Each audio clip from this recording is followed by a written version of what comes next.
नमस्कार, राधे राधे आप सभी लोगों को। आज थोड़ी बात करते हैं अपने देश की।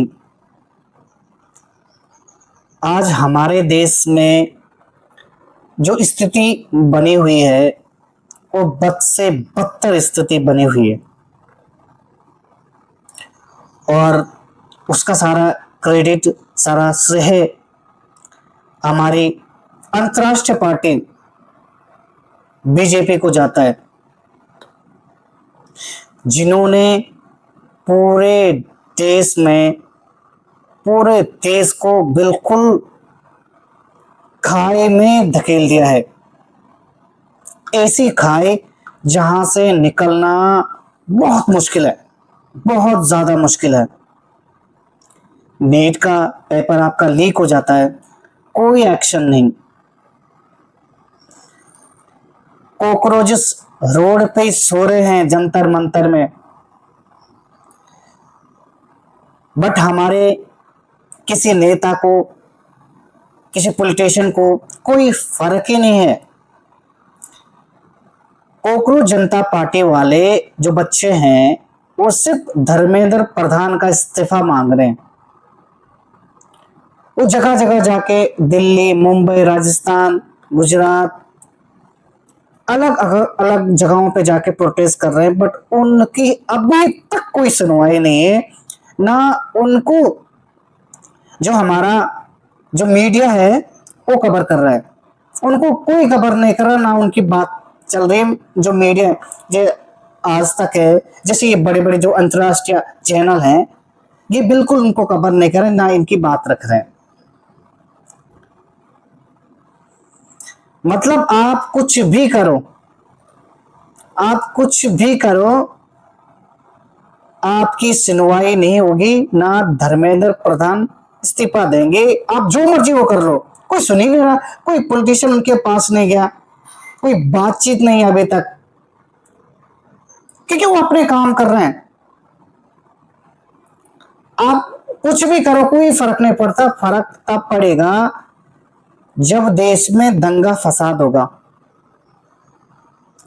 रास्ते पे दंगा फसाद फसाद होगा, बसेस जला जाएंगे, किसी के घर तोड़े जाएंगे, कोई लोग मरेंगे। मतलब मेरे कहने का मतलब है टोटल नेपाल बनाना पड़ेगा, तब जाके देश का कोई बड़ा कोई पॉलिटिशियन सुनेगा, और तब जाके आपकी बात पे आगे कार्रवाई होगी। नहीं तो आप क्या कर, आप जो प्रोटेस्ट कर रहे हैं ना, वो आप चुपचाप सीधे तरीके से प्रोटेस्ट कर रहे हैं, आप नारेबाजी कर रहे हैं। आप जहाँ पे जंतर मंतर पे आप गए हुए हैं, अच्छे तरीके से आप प्रोटेस्ट कर रहे हैं, कोई दंगा नहीं, कोई फसाद नहीं है। उल्टा आपको आके लोग मार के चले जा रहे हैं, और 2 दिन में उनको बेल मिल रही है और वो बाहर आ रहे हैं और उनको मालाएं पहनाई जा रही हैं। मतलब ऐसा खोखला है हमारा देश का सिस्टम। जो दीप के जो हमारा भाई है, उसको थप्पड़ मारा गया और उनको पुलिस वालों ने पकड़ा भी, अरेस्ट भी किया। वो दूसरे दिन बाहर आए, जब बाहर आए तो उनको फूलों की माला पहनाई गई। मतलब इतना अच्छा उन्होंने काम किया। जो बंदा अमेरिका में अपनी पढ़ाई छोड़ के यहाँ भारत में आया, बच्चों की भविष्य के लिए, अपने देश के भविष्य के लिए, उसको मार रहे हैं और फिर बता रहे कि ये तो साले मच्छर है, देश में गंदगी कर रहे हैं, ये देश के कॉकरोच है, इनको तो मारना चाहिए। कोई सुनवाई नहीं है उनकी। और ऐसी बहुत सारी चीजें हैं। पेट्रोल में इथेनॉल आपने मिक्स कर दिया, पहले 2040। और मैं कल ही नितिन गडकरी शायद नाम है उनका, उनका बयान सुन रहा था। वो कह रहे थे कि अब 100% इथेनॉल आपकी गाड़ी में डाला जाएगा। कल ही रात मैंने उस पर साइन किए और मुझे खुशी हो रही है कि अब 100% इथेनॉल, आप इथेनॉल बनाए, आपकी कंपनी इथेनॉल बना रही है, आपने अपने बेटे को इथेनॉल की कंपनी खोल के दी है, आप बनाए इथेनॉल, हमें कोई प्रॉब्लम नहीं उससे। बट देश की जनता के साथ धोखा मत करे, उनको मत मारे। खबर आ रही है कि मुंबई में 40 से 45 दिन का ही पानी बचा हुआ है पीने वाला। बाकी तो सारे नितिन गडकरी हैं, उनकी बेटे के कंपनी में जा रहा है ना, इथेनॉल भी तो बनाना है। और इथेनॉल बनाने में आपका बहुत पानी खर्चा होता है। अभी मैं आपको लाइव एग्जांपल आपको देता हूं।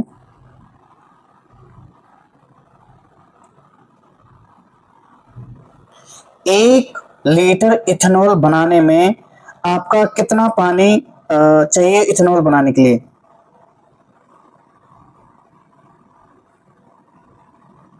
एक लीटर इथेनॉल बनाने के लिए आमतौर पर 3 से 5 लीटर शुद्ध पानी की आवश्यकता होती है। हालांकि अगर फसल जैसे गन्ना या मक्का उगाने से लेकर पूरी प्रक्रिया वाटर फुटप्रिंट को जोड़ा जाए तो कुल 1000 से 3000 लीटर तक पानी लग सकता है। एक एक 1000 से 3000 लीटर पानी लगेगा आपको 1 लीटर इथेनॉल बनाने में। इतना पानी कहां से आएगा? कहां से आएगा इतना पानी? मतलब आपने आपने क्या कर दिया कि मुझे अपने बेटे को अमीर बनाना, उसको सेटल करना, दुनिया मरे तो मरे, मर जाओ कोई फर्क नहीं पड़ता।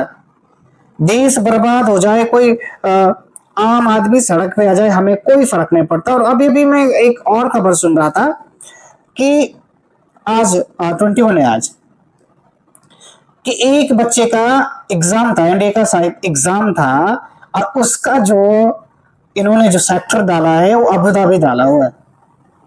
अब बच्चा अबू धाबी जाएगा पेपर देने के लिए। मतलब आप घपलेबाजी भी कर रहे, तो इतनी मतलब इतनी केयरलेस आप हैं यार, कि अबू धाबी जाएगा बच्चा, उसका तो पासपोर्ट भी नहीं बना होगा अभी। और वो अबू, चलो पासपोर्ट उसका बना भी है, तो क्या वो अबू धाबी जाएगा पेपर देना? क्या हमारा इंडिया का पेपर अबू धाबी में होगा? मतलब इतना खराब सिस्टम, इतनी कमियां, और फिर भी कोई सुनवाई नहीं। ये हमारा देश बीजेपी ने पूरा निगल दिया। अब वक्त आ गया है, अब वक्त आ गया है दोस्तों, किसी और पार्टी को आप मौका दो, किसी और शिक्षित व्यक्ति को मौका दो। बीजेपी में जितने भी बड़े पड़े और जितने बड़ी बड़ी से, चाहे सबसे बड़े तो मोदी जी हैं इसमें। मोदी जी भी जहां पे कहीं पे जा रहे हैं, अभी G7 की बैठक हुई थी, वहां पे उनकी हिम्मत नहीं हुई है ट्रम्प से पूछने के, जो हमारे जो 3 जवान मारे गए वो आपने क्यों मारे? उनकी वो पर्ची रखी हुई है, पर्ची से देख के यूं यूं बैठे हुए मोदी जी। मतलब आपकी हिम्मत नहीं है। अरे 3 लोग मरने जा तो कोई मरे तो मरे, कोई दिक्कत नहीं यार, हमें क्या दिक्कत है, मर जाएं। ट्रम्प ने वार्निंग दी, धमकी दी कि मैं मोदी का पूरा करियर खत्म कर सकता हूं और कर दूंगा अगर ये उधर उधर करेगा। फिर भी आप चुप रहे।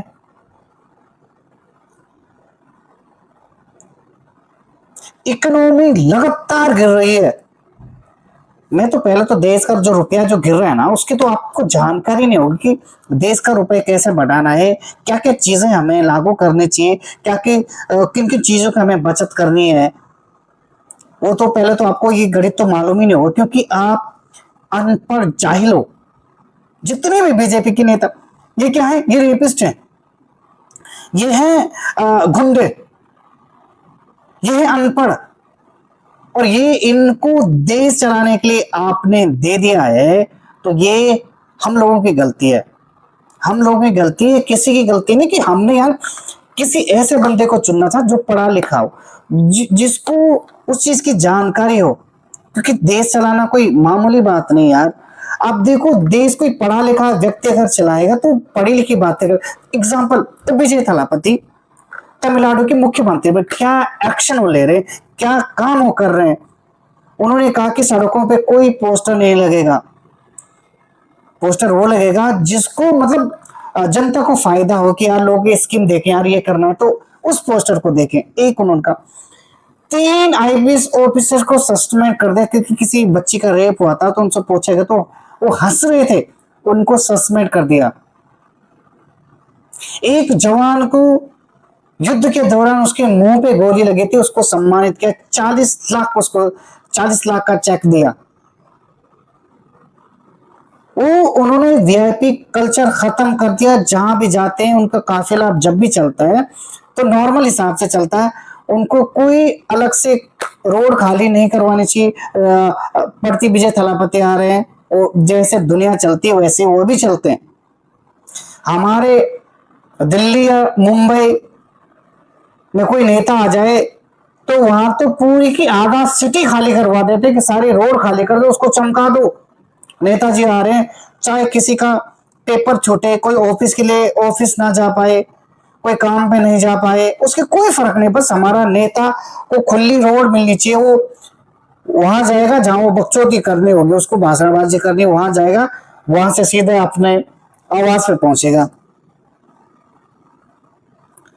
दुनिया जाए भाड़ में। और ये किसी की गलती नहीं है, गलती हम लोगों की।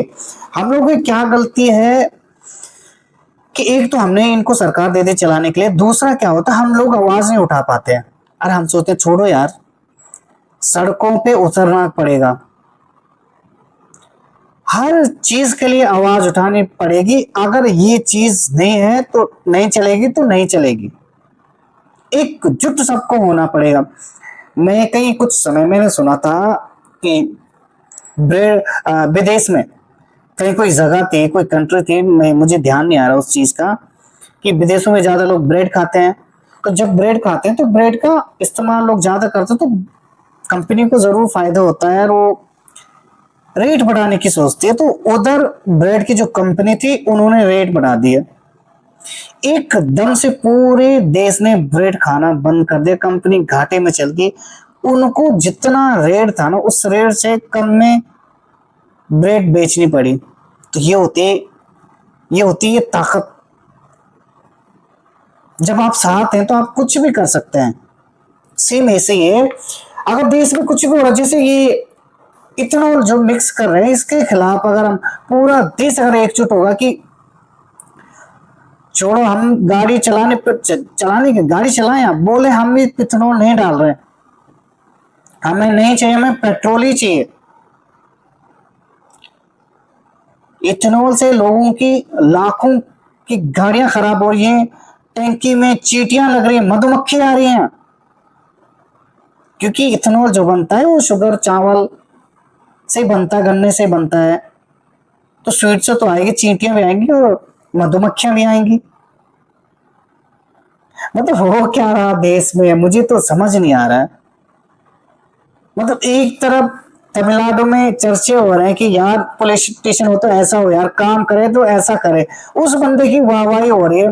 और दूसरा हमारा हमारा तो सीन ही मतलब बेकार चल रहा है। मतलब कोई पता नहीं भविष्य में कहाँ जाना है, आपको कहाँ जाना है। कोई हमारे देश के प्रधानमंत्री वो तो यात्रा ही करते रहते हैं, कभी फ्रांस, कभी तुर्की, कभी नॉर्वे, वो तो बाहर ही रहते हैं, उनको तो कोई फर्क ही नहीं देश में कुछ भी और उनको कोई। और हाँ, एक बात बताना मैं भूल गया था, मैं कुछ समय पहले, क्या नाम है उनका, वो भोजपुरी पिक्चर में काफी हिट है, मैं नाम उनका याद नहीं आ रहा था।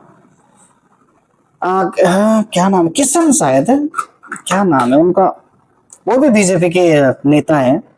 वो कह रहे थे कि मोदी जी, वो माइंड फ्री रखो, उनको उनको घूमने फिरने का शौक है, उनको घूमने दीजिए, उनको क्यों परेशान कर रहे हैं। अरे भाई, परेशान हम नहीं परेशान कर रहे हैं, परेशान नहीं, मतलब उनको परेशान नहीं होना था तो क्यों देश के प्रधानमंत्री बने, ये बताओ। आप घूमते, अपना विदेश घूमते, कहीं भी जाते, अपने पैसे पे जाते, अब तो देश के पैसे पे घूम रहे। मेलोडी चॉकलेट गिफ्ट कर रहे भाई साहब, नॉर्वे में सवाल पूछ रहे, सवाल नहीं ले रहे। और देश की सबसे बड़ी बात बताना मैं भूल गया, सबसे बड़ी, कोई अगर देश को गिराने में सबसे बड़ा किसी का हाथ है ना, वो देश की मीडिया है। ये गोदी मीडिया सबसे बड़ा हाथ किसी का, तो गोदी मीडिया का। इन्होंने इतना पैसा ले लिया सरकार से कि ये सच्चाई नहीं दिखा रहे भाई साहब। ये कैसी खबर दिखाते हैं। चाइना में मोदी गए तो मोदी एकदम से सीढ़ियों से नीचे उतर रहे हैं, तो जो वहां के जो चीन के प्रधानमंत्री वो सहारा लेके, साइड में रैली लगी होती है उससे सहारा लेके नीचे उतर रहे। तो ये कैसे दिखाएंगे इंडिया में। देखिए आप, मोदी जी का जोश, 70 साल की उम्र में सीढ़ियों से डेढ़ उतर रहे हैं, और वही चीन के प्रधानमंत्री सहारा लेके नीचे उतर रहे हैं जो उनसे 3-4 साल छोटे हैं। तो ये होता है जोश। बस ये एनडीए टीवी का कुछ है, दिखाते हैं मुझे। एनडीए टीवी का कुछ है वो। शर्म नहीं आती तुमको यार। मोदी जी ने झालमुड़ी खाई, अब झालमुड़ी खा, अब ये झालमुड़ी मोदी जी ने खा ली, अब जाएंगे ये उधर जाएंगे। अब ये झालमुड़ी पे अंजना कश्यप जी पहुंच गई कि झालमुड़ी खा रही है और वीडियो, उनका वीडियो शूट हो रहा है कि झालमुड़ी बंगाल का एक स्ट्रीट फूड है, बहुत ही पुराना फूड है जिसको लोग बहुत ज्यादा पसंद करते हैं, उन पे वीडियो बना रहे हैं। शर्म नहीं आती तुमको। एक बोला G7 की जो बैठक हुई ना, उसमें कि ट्रम्प ने मोदी को इतना मक्खन लगाया, इतना मक्खन लगाया कि अगर मक्खन लगाने का कोई कंपटीशन होता तो वहां ट्रम्प जीत जाता है। अबे मक्खन एक धमकी दी उसने, तेरी समझ में नहीं आती है जाहिल। ये चित्रा त्रिपाठी जी, मोदी जी अगर ऊपर ही ऊपर देखा जाए तो 7 रुपए को ज्यादा नहीं, ऊपर से तो 7 रुपए ज्यादा है, नीचे से तो ज्यादा ही साहब है। भाई कब दलाली खत्म होगी आपकी, आपको बताओ। कितना साल का ये मोदी मीडिया ने मतलब भारतीय जनता पार्टी के साथ कॉन्ट्रैक्ट किया होगा कि आपको बस हमारी भलाई दिखानी, चाहे कुछ भी बुराई करे। मणिपुर में वो, मणिपुर आधा जल गया, कोई ट्वीट नहीं, कोई बातचीत ना, इस सोशल जो देश का मीडिया दिखा रहा है। आपको रियल एक बात बताता हूँ, जब हमको कोई चीज जाननी होती है ना, क्योंकि हम बाहर अपने काम में बिजी हैं, तो जब कोई न्यूज आती है ना तो हम न्यूज चैनल नहीं देखते। सच में बताओ, न्यूज चैनल नहीं देखते। हमें जो जो नॉर्मल जो यूट्यूब चलाते हैं ना, जिन्होंने यूट्यूब पे अपने चैनल बना रखे हैं, वो सच्ची घटना पे आधारित न्यूज ही दिखाते हैं, हम उनको देखते हैं। जैसे रवीश कुमार को देखते हैं, अभिषेक शर्मा को देखते हैं, ये बहुत सारे चैनल आज हो गए हैं जो एग्जैक्ट दिखाते हैं कि ये चीज हुई है ये। और ये देश का मीडिया सिर्फ भारतीय जनता पार्टी के ही गुणगान रात दिन लगे हुए हो, दूसरी कोई न्यूज कवर करने का टाइम ही नहीं उनके पास। वहां जंतर मंतर पे पूरे बच्चे बैठ रहे हैं, उनको कोई खबर ही नहीं कर रहा। छोड़ो, उनका फोकस है G7। फ्रांस में मोदी जी पर्ची से क्या बोल रहे हैं। भाई आप प्रधानमंत्री हो, 2 शब्द तो आप ऐसे ही बोल सकते हो, पर्ची से ही। उधर तो सारे देश के प्रधानमंत्री बैठे हुए हैं, आपकी मीटिंग चल रही है? अब मेरी समझ में आई थी डॉक्टर मनमोहन सिंह जी थे ना, तो जब बाहर कहीं जाते थे तो उस टाइम मीडिया का क्या काम था, मैं आपको बताता हूँ। डॉक्टर मनमोहन सिंह के टाइम पे कि वो बाहर जाते थे तो अपने साथ मीडिया वाले लेके जाते, ये मीडिया ने लेके जाते हैं कि उन दलों से वीडियो बनाते हैं, फिर उनको भेजते हैं, फिर ये इनकी चटकारा करते हैं। तो मनमोहन सिंह जी जब बाहर जाते थे वो मीडिया को अपने साथ लेके जाते थे, तो वो बातचीत करते थे। तो कई, आप कहीं भी चले गए, विदेश फ्रांस चले गए, आपके जो भी बाहर की कंट्रियां हैं, तो वहां जाते तो अंग्रेजी में बात करते थे उनके साथ। तो हम लोग उस टाइम उतना जमाना पढ़ा लिखा नहीं था, जो जिसके पास भी टीवी था, जो भी टीवी देखते थे, तो उनको इंग्लिश उतनी नहीं आती थी। तो देश का मीडिया का उस टाइम काम होता था, जो सच्चा मीडिया था, उस टाइम सच्चा मीडिया था तो दिखाते थे कि आज मनमोहन सिंह जी ने ये कहा, ये बातचीत हुई, ये समझौते हुए हैं। बट इनको तो अंग्रेजी आती नहीं है ना, इनको तो पता चल जाता है इन्होंने क्या किया है। मेरे को भी अंग्रेजी नहीं आती, मैं बताता हूँ आपको, और थोड़ी थोड़ी समझ में आ जाती है, बोलनी नहीं आती, थोड़ी थोड़ी समझ में तो आ ही जाती है। अब ये तुमसे बातचीत करें, हिंदी में बात करें, और तो हिंदी में तो सबको समझ में आ रहा है, नहीं क्या बोल रहे हैं भाई साहब जी, नहीं पर्ची में देख देख के क्या बोल रहे हैं, ये तो समझ में आ रहा है ना सबको। आपने अंग्रेजी में कुछ बात कही हो तो यार हमको समझ में है, तो हम किसी दूसरे बंदे से ये तो पूछना पड़ेगा, ये तो मीडिया तो बताएगा नहीं, ठीक है, या तो हमें सर्च करना पड़ेगा, गूगल पे जाना पड़ेगा कि क्या बातचीत है। बट ये साले फर्जी, ये तो अनपढ़ साले हिंदी में ही बोल रहे हैं, तो भी बात नहीं कर पा रहे, हिंदी तक इनको बोलने नहीं आ रहे 4 शब्द कि मुझे ऐसा बोलना है, वो भी पर्ची पे देख देख के बोल रहे हैं। शर्म आनी चाहिए, डूब मर जानी चाहिए तुम लोगों को। एक बीजेपी के सुधांशु नाम है कुछ, वो सिर्फ डिबेट के लिए बना हुआ है, वो भारतीय जनता पार्टी को डिफेंड करने पे लगा हुआ है। अभी हिमाचल गया था, बोल दी बंद कर दे, ये काम हमने कराए, वो काम हमने करवाए, बाद में पता चला कि सारे वो कांग्रेस ने करवाए। देखो समझ जाओ यार, देश चला रहे हो आप, अगर नहीं है बस का तो छोड़ दो, देश चलाना छोड़ दो, कोई कोई और चला लेगा। आप झालमुरी बेच लो, चाय बेच लो, और इथेनॉल की जो फैक्ट्री लगा रहे हैं ना गडकरी साहब, आप नेतागिरी छोड़ के उधर वर्किंग कर लो इथेनॉल बनाने में, क्योंकि इतनी जानकारी तो आपको है नहीं कि इथेनॉल कैसे बनता है, प्रोसेस आप दिखाएंगे, बट मजदूरी तो खैर कर ही सकते हैं। आज गन्ने लाओ जी, आज चावल की बोरी लाओ जी, आज इसमें 10 लीटर पानी मिक्स कर दो, ये काम करो आप, देश चलाना छोड़ दो आप। बिहार की सड़कों